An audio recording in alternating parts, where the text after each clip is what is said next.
YouTubeen azpitituluak jarri alditugu egindako bideoetan. Gazteleraz baldin badaude eginda, automatikoki jarri ahal izango ditugu, baina euskeraz baldin badaude, behar bada idatzi egin behar izango ditugu.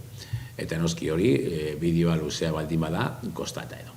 Baina, bueno, ikusiko dugu nola egin. YouTubeen gaude, eta orduan, gure kanalera joango gara. Gure ikonoa sakatu eta zure kanala.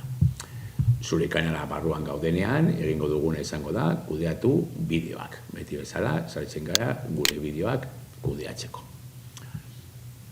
Eta hemen, zabaltzen den menuan edo, azpitituluak, subtitulos edo, aukera daukagu. Horretan sakatuko dugu, eta agertzen zaizkigu ditugun bideo guztiak.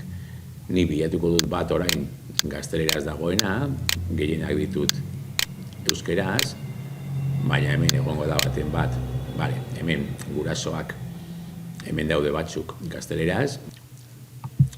Hartuko dut adibidez hau, Gmail notifikazionez, eta agertzen zaidan lehioan, ezarri hizkuntza aukeratuko dut gazteleraz, Espainiara, agertzen da Espainiera, Espainia. Hartuko dugu hori, utziko dugu hau dagoen moduan, ezarri kanaleko hizkuntza lehenetxe gisa, eta sakatuko dugu berretxe. Hemen agertzen zaigu, eginda Espainiera automatikoa eginda transkripzioa, orduan egingo dugu egin kopia bat eta editatu. Hemen agertzen zaigu zuzen, agertzen zaigu transkripzioa.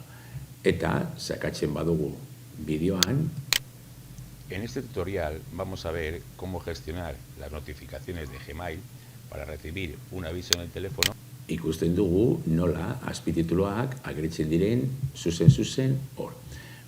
Ondo baldin badago, behar birpasatu aldugu ia nola egin duen eta zeo zertxartu baldin badago, dandana ez du beti egingo ondo, bilatu alditugu akatsak eta zuzendu. Eta amaiturik dagoenean, egingo duguna izango da argitaratu.